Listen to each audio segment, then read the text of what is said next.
Good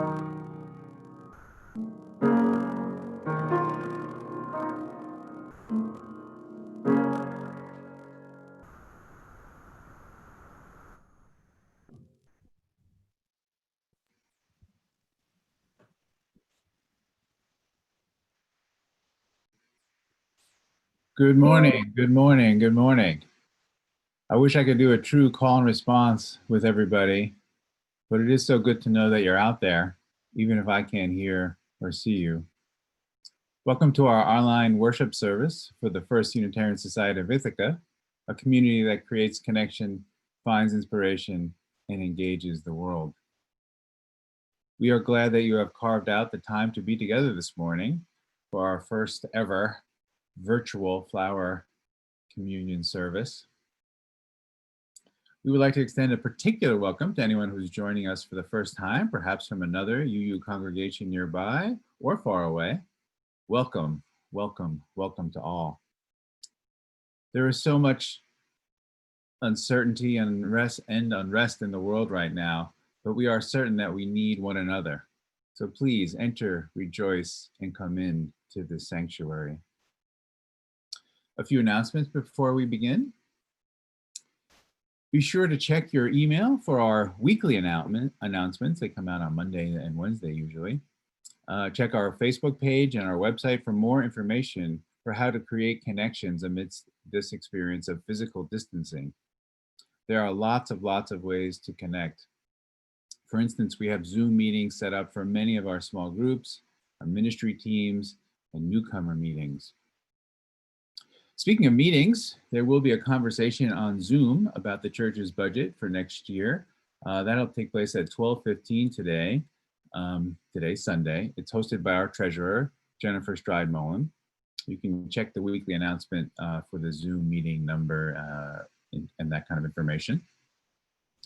And speaking of money, in last week's offering, we raised almost $1,000 for the mutual aid of Tompkins County. So well done, everybody, and thank you. Now, let's take a moment for each of us to say out loud or silently to yourself the name of someone you are grateful for this week. This week, I am particularly grateful for my daughter, Olivia, for keeping our family's eyes on the prize of short and long-term social justice issues. Who are you grateful for?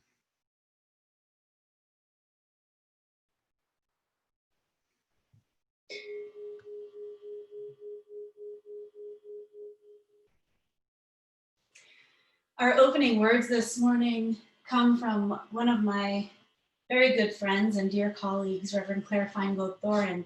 But before I share those opening words, I wanted to let you know that we did a special surprise for our graduating high school seniors. Last night, a group of us went and flocked their yards with signs to congratulate them on their graduations from high school. So congratulations to Chip and Noah and Lillian and Emma and all of the graduates.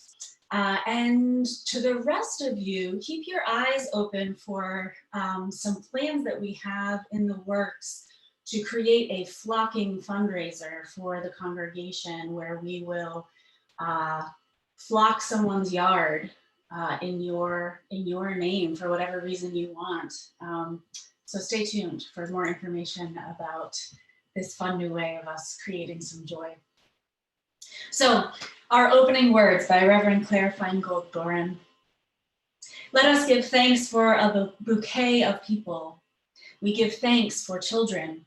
Like tulips and iris, they multiply around us, making the world ever more filled with color, beauty, and new life.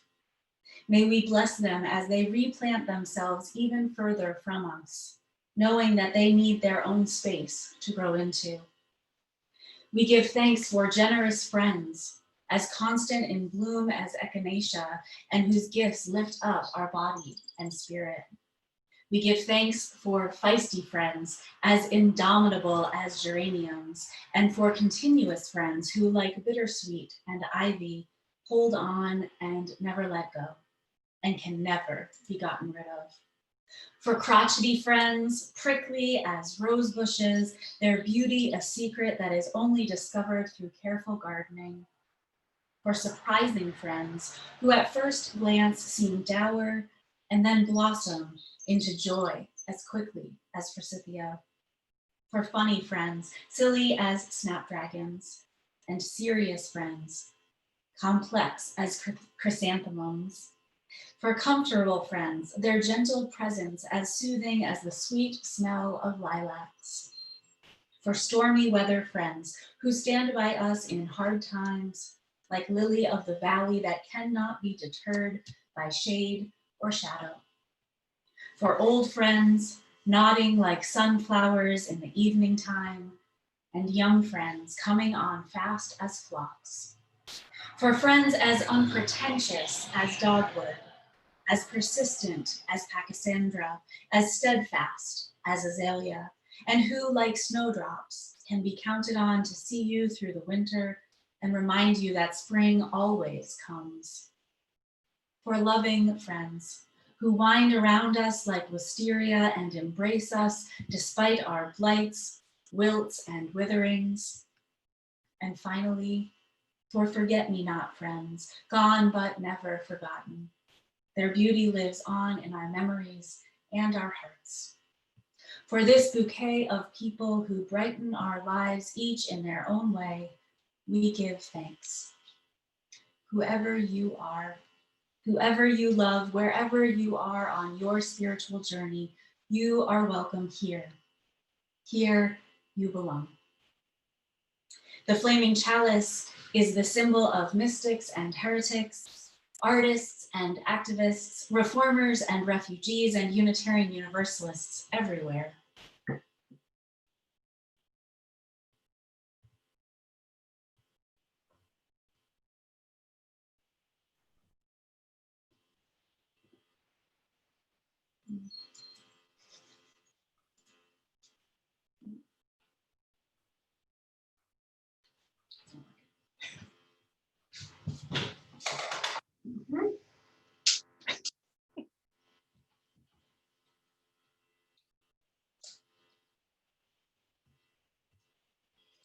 We light this chalice for the warmth of love, the light of truth, and the energy of action.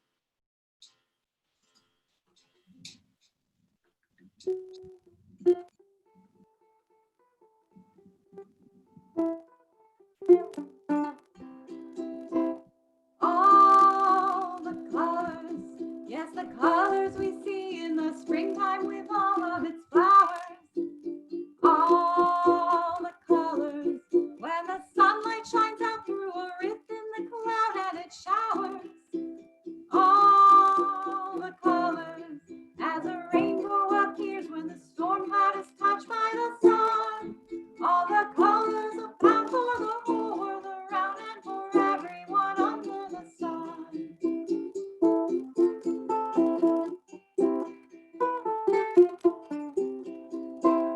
All the colors, yes, the colors we see in the springtime and raining with banners. All the colors, yes, the colors of pennants and streamers and platters and bandanas. All the colors, yes, the colors of people now taking their place in the sun. All the colors are found for the whole world around and for everyone under the sun.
97 years ago, in 1923, Reverend Norbert Chapek brought a new tradition to his Unitarian congregation in Czechoslovakia.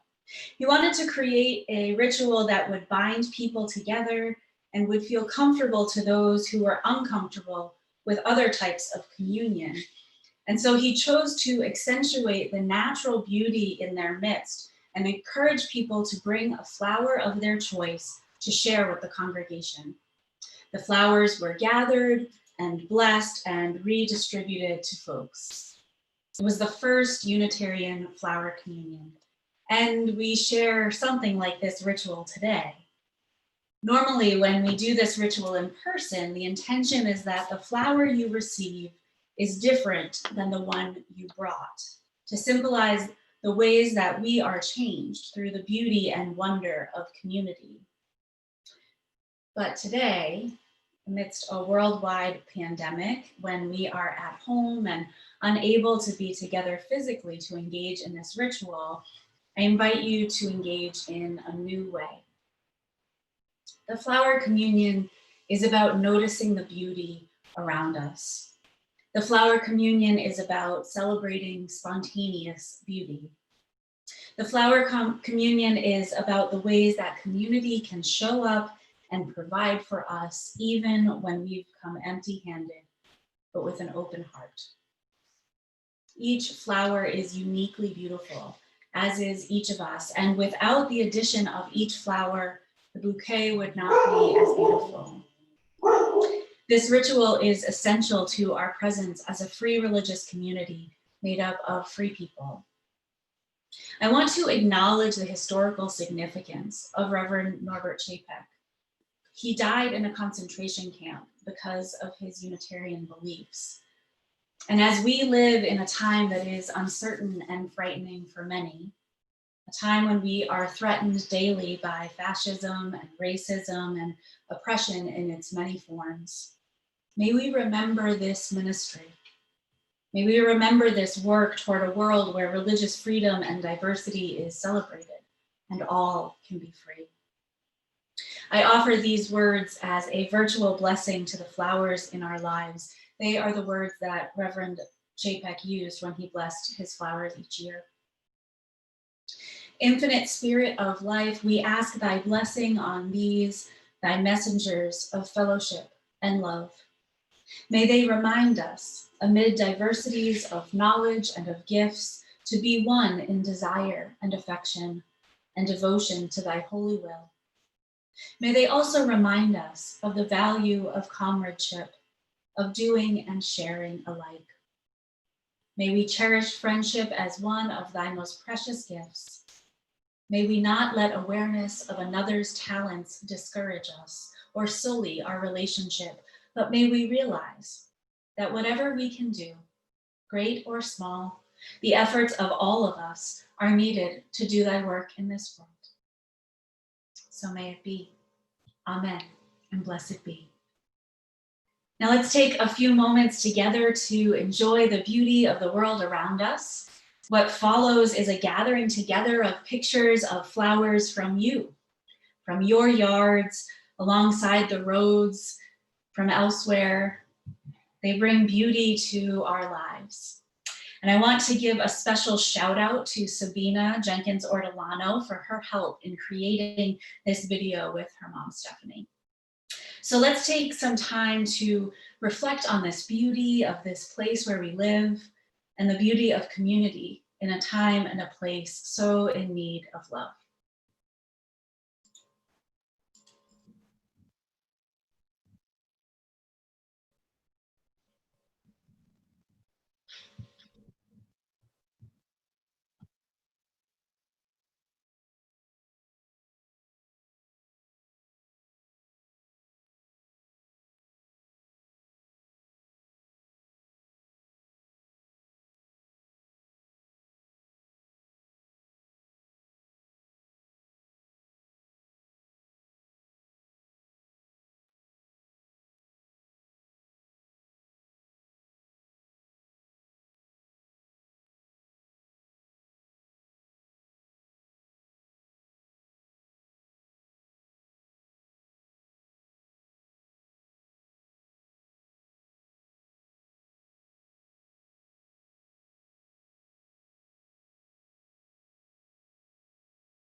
We will enjoy that video in a few moments when we can figure out how to get it to load. The beauty was so much that the computer could not handle it. So stay tuned for that video of your flowers.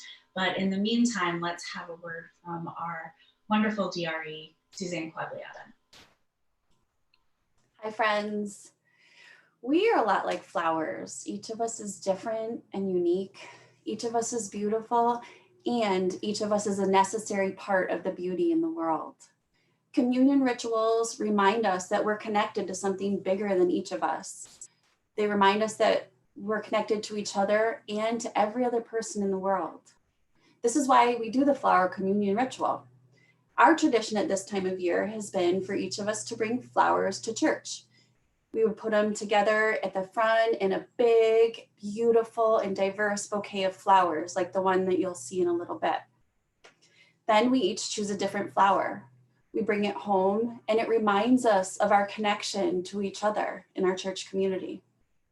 This year, I invite you to find a different way to provide flowers to others and to connect to people outside of our church community. I have some examples. You can pick some flowers from nearby your home.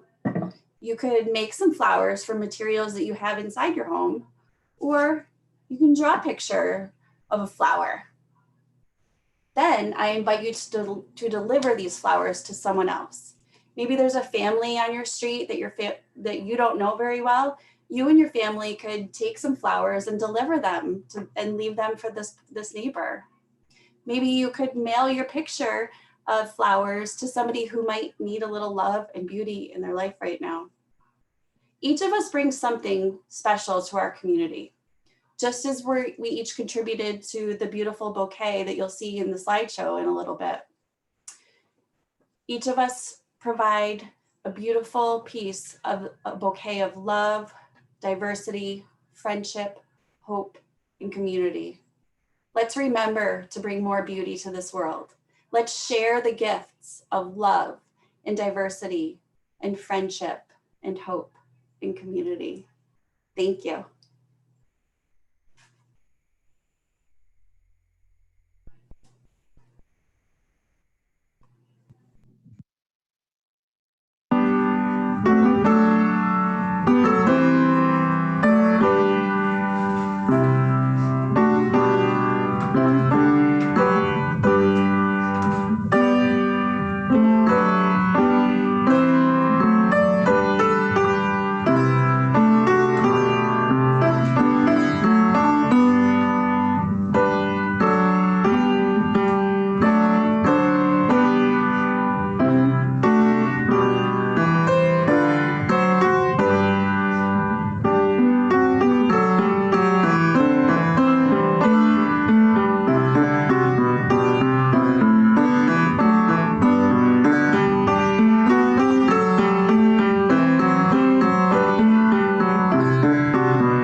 Before I begin, a message about joys and sorrows.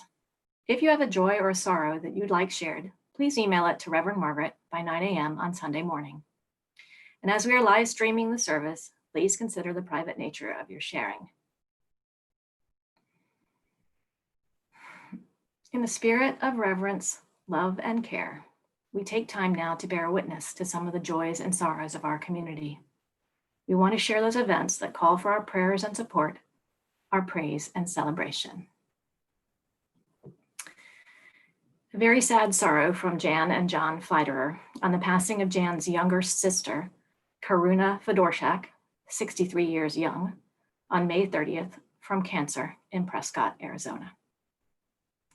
From Liz Einstein, Amelia Habicht broke her arm and would appreciate emails or cards, but not phone calls, as it's too hard to get around just yet. She also said she could use some practical help in the yard. From Kathy Hopkins, our dear friend Delva Headland is at home with hospice care.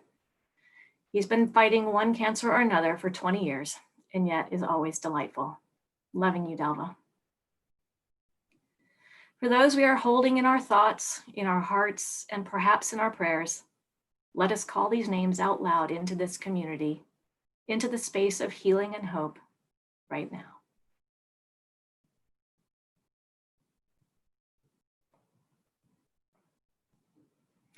We extend loving kindness to all in our world, and let us not forget to extend loving kindness to ourselves, today, tomorrow, and beyond.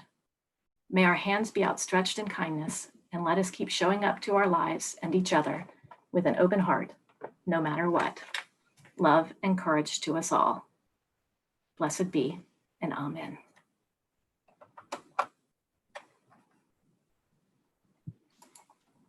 I invite you to join with me in some continued moments of reflection and prayer, holding in our hearts all that has been shared with us this morning and all that remains in the silent sanctuaries of our hearts. Our meditation this morning are words by Reverend Hope Johnson from the meditation manual Voices from the Margins. It's called One Love. We are one, a diverse group of proudly kindred spirits, here not by coincidence, but because we choose to journey together. We are active and proactive. We care deeply. We live our love as best we can. We are one, working, eating, laughing, playing, singing, storytelling, sharing and rejoicing, getting to know one another, taking risks, opening up, questioning, seeking, searching, trying to understand, struggling, making mistakes, paying attention, asking questions, listening, living our answers, learning to love our neighbors, learning to love ourselves, apologizing and forgiving with humility, being forgiven through grace, creating the beloved community together. We are one. So may it be. Amen and blessed be.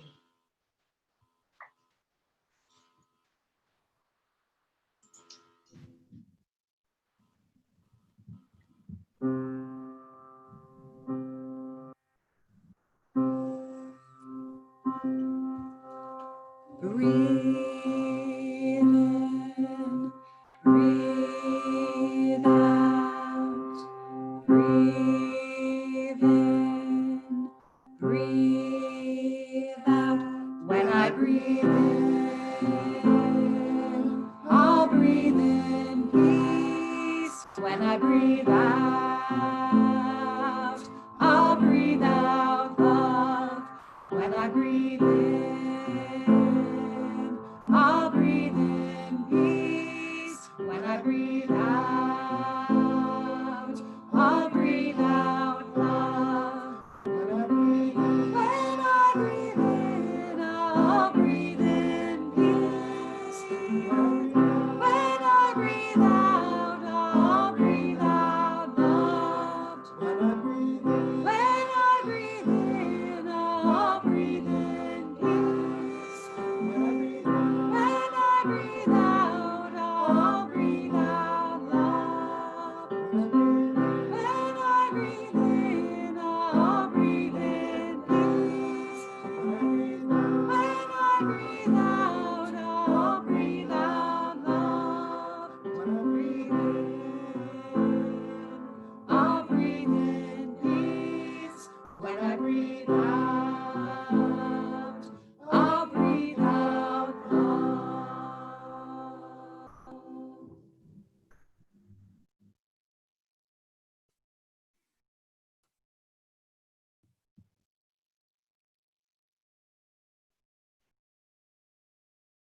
Each week, we take an offering to sustain the important ministries and programs of this congregation and its presence in Ithaca. Today, we'll be accepting your gifts in a variety of ways, via text, on our website, or by placing payment in the mail. We are committed to being the best church we can be in this crisis, and we need your support. This includes full payment to all staff, including paid sick leave for those who cannot do their work from home. May these gifts support connection, inspiration, and engagement for this congregation and the ways it ministers to the world. This morning's offering will now be gratefully given and received.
Our reading this morning are words by Adrienne Marie Brown.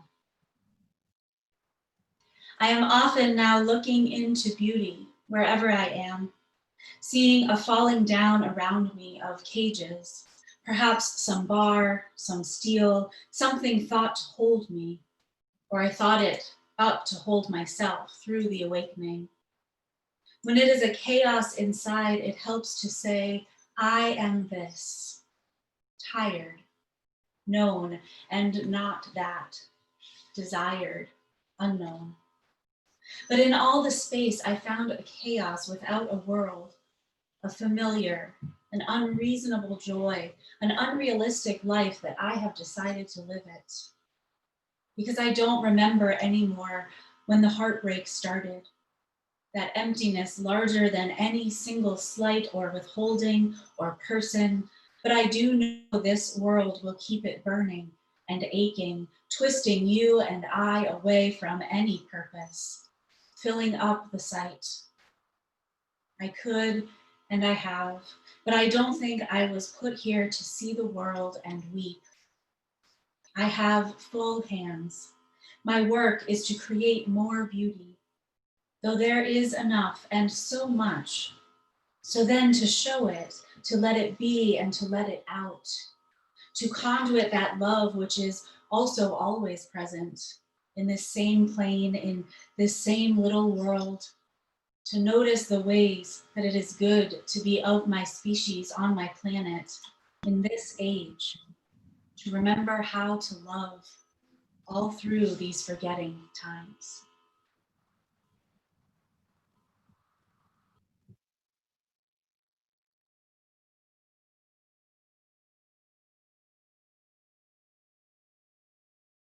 My hands are strong enough, they're strong enough, and I'm good enough. My hands are strong enough to give love. I know that my arms are long enough, they're long enough, and I'm good enough. My arms are long enough to give love. I know that my heart is wide enough, it's wide enough.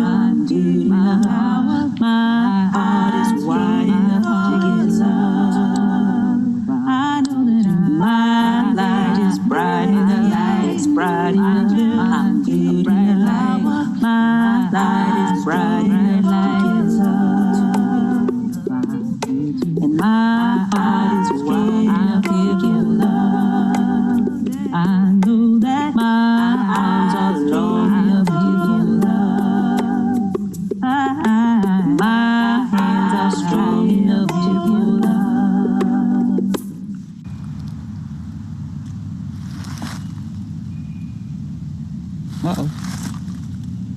What problem is it? Not a problem at all. I fix. We fix.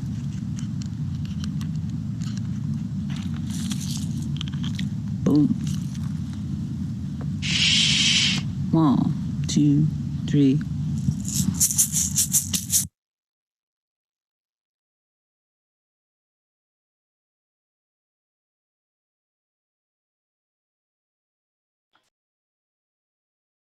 No. This is a picture of a 100-year-old rhododendron and the woman who planted it. Isn't it magnificent? Oh, if only we were able to see the magnificence into which the things we plant in our lifetime will grow. There are some situations where this will happen, but so often we do not see the fruits of our labor in our lifetime. I do not pretend to understand the moral universe, Unitarian minister Reverend Theodore Parker said in 1853. The arc is a long one. My eye reaches but little ways. I cannot calculate the curve and complete the figure by experience of sight. I can divine it by conscience. And from what I see, I am sure it bends towards justice. The arc of the moral universe is long and it bends toward justice. This is to say that we might not see where it ends, but it can certainly be helpful for us to bend it toward the good and the just. In the book of Deuteronomy in the Bible, we are reminded that we reap the benefits of plants and trees that we did not plant, that we eat food we did not grow, that we drink from wells we did not dig. We know that this is true. So often we plant seeds during our lifetime, seeds that we nurture and care for in our time, knowing full well that we might not eat their fruit or sit beneath their shade. And we plant them anyway. During this pandemic time, this time of being sequestered in our homes, I've heard so many of you speak about your decisions to plant new things. Herbs and flowers, trees, the list goes on.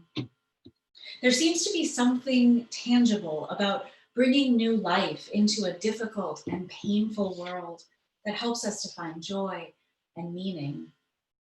There's something about the power of those little sprouts pushing through the damp soil toward the light, to grow, to persevere, to blossom. Especially during these past few weeks, as our country joins its voice together to say enough is enough. Enough dying, enough killing, enough violence, enough with the mistreatment and yes, murders of Black and brown people by the police and others who wield power and fear. Amidst these cries of enough comes a deep and abiding strength, a growth point, a chance for new energy to blossom and be born. The road leading to the White House has been renamed. The street is painted with giant yellow letters, Black Lives Matter. The grocery store parking lot where George Floyd was held down for 8 minutes and 46 seconds by an officer's knee, it has been blessed with the traditional dances of the indigenous peoples there. It is holy ground.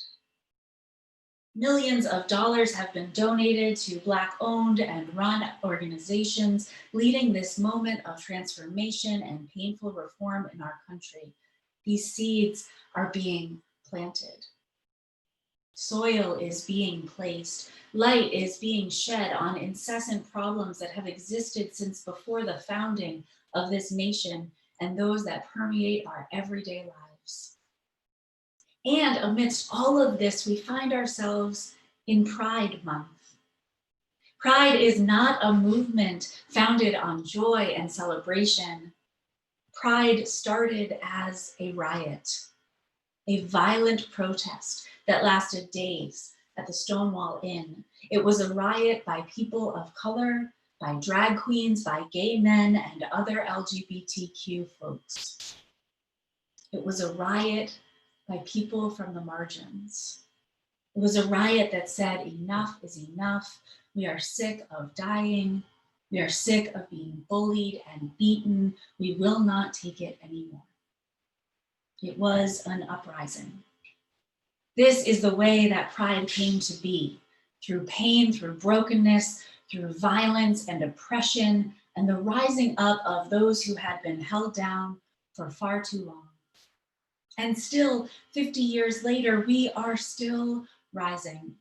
We are still emerging from the shadows. We are still doing the hard work of living our lives in a world that shuns and oppresses us. Yes, there are rainbows and feather boas and sparkles and glitter and drag shows and parades. But before all of this, and amidst it, there has been suffering and pain and shunning and disowning and brokenness and loneliness and violence and pain. The thing about progress, whether it's progress for dismantling white supremacy or bigotry or discrimination or fighting for marriage equality or any other cause, the thing about progress is that it is messy. It is complicated. Often it is violent and scary.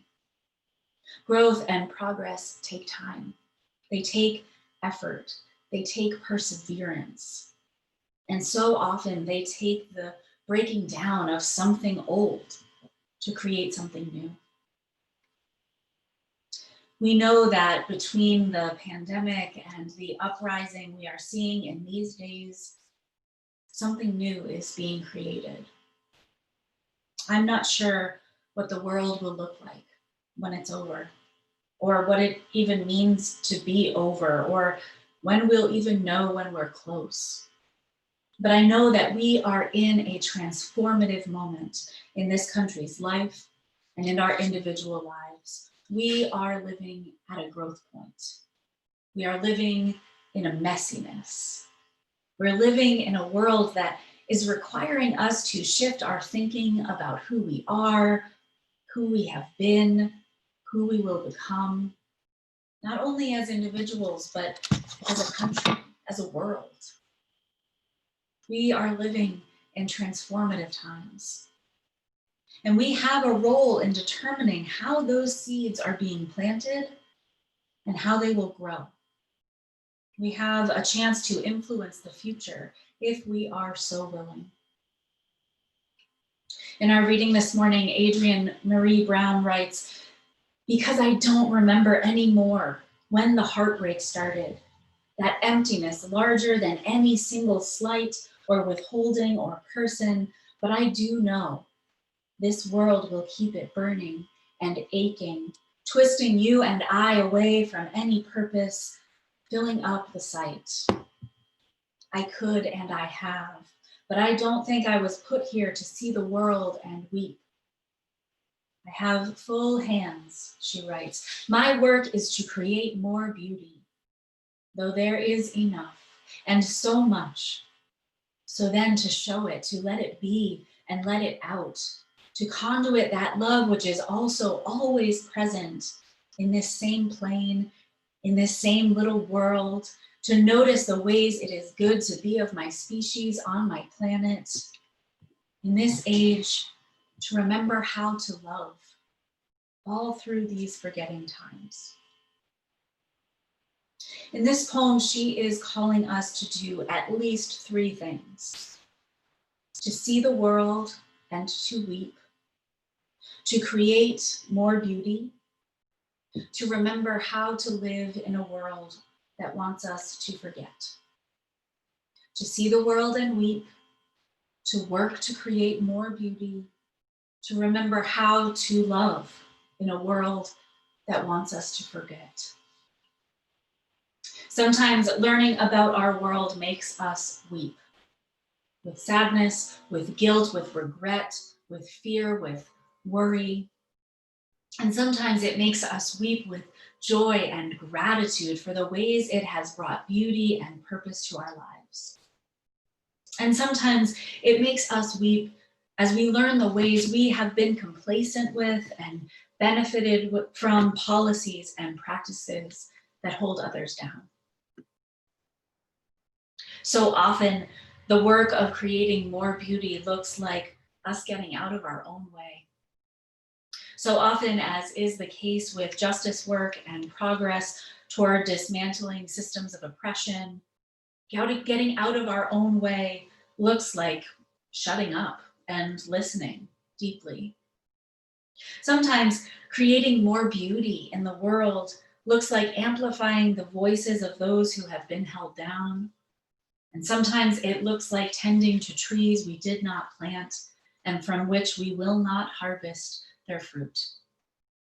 And sometimes it means cutting those trees down, the trees of racist policies, of oppressively violent systems, of inequity and hatred, and planting in their place seeds of unity, equity, and purpose. In these forgetting times, Adrienne Marie Brown suggests that we are tasked with remembering how to love. This requires us to go back to our roots as human beings, to our first instincts, to reach out, to hold close, to meet another's eyes, to do whatever we can to keep them well. Dr. Cornel West once said that justice is what love looks like in public. And I have to believe that is true. If we are to love one another in these forgetting times, if we are to love our neighbors as ourselves, if we are to lift up and honor the inherent worth and dignity of every being, if we are to remember to love, we must focus on justice and equity and compassion. We must continue in the hard and transformative work of breaking down the systems that prevent love and justice from growing and blossoming into their full potential. We must know that we are in this for the long haul, that we are likely not to see the fruits of labor in our lifetime. But this is the work of community, of humanity, to heal the broken pieces, to admit when we've messed up, to create beauty in the world, to keep showing up to the hard work of being alive in a time that tries our souls. We do this not only for ourselves, but for our children and their children and theirs and theirs. We do this because it is the work of our lives. It is the work of our messy and violent, broken, joyful, transformative lives. In a world that wants us to forget how to love, let us remember. In a world where beauty abounds, let us help to amplify it, and when necessary, create our own. In a world that causes us to weep, sometimes with joy and often with pain, let the tears flow, and may they water seeds of justice and of love. We are called to do something transformative in this time, if not for the world, then for our own hearts. Let us open ourselves to the beauty of transformation, the beauty of embracing brokenness, the beauty of the sometimes messy and violent reality of change, the beauty of the ways we are called to our best selves by the world in which we live and by one another. So may it be. Amen. And blessed be.